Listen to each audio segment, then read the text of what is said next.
നിങ്ങൾ പബ്ലിഷ് ചെയ്തിരിക്കുന്ന ലാസ്റ്റ് ഒരാഴ്ചത്തെ റീൽസിന് വ്യൂസ് കുറവും.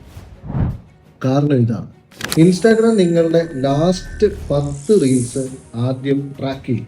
അതിനുശേഷം ഇൻസ്റ്റാഗ്രാം നിങ്ങളുടെ ലാസ്റ്റ് 10 വീഡിയോയുടെ ആവറേജ് വാച്ച് ടൈം കാൽക്കുലേറ്റ് ചെയ്യും. ആവറേജ് വാച്ച് ടൈം 50% താഴെ റെഡ്യൂസ് ആയ ഓട്ടോമാറ്റിക്കലി ഡിസ്ട്രിബ്യൂഷൻ ബ്രേക്ക് ചെയ്യും. മിക്ക ആൾക്കാർക്കും ഇതറിയില്ല. അവർ വീണ്ടും റീൽസ് പബ്ലിഷ് ചെയ്തുകൊണ്ടേയിരിക്കും.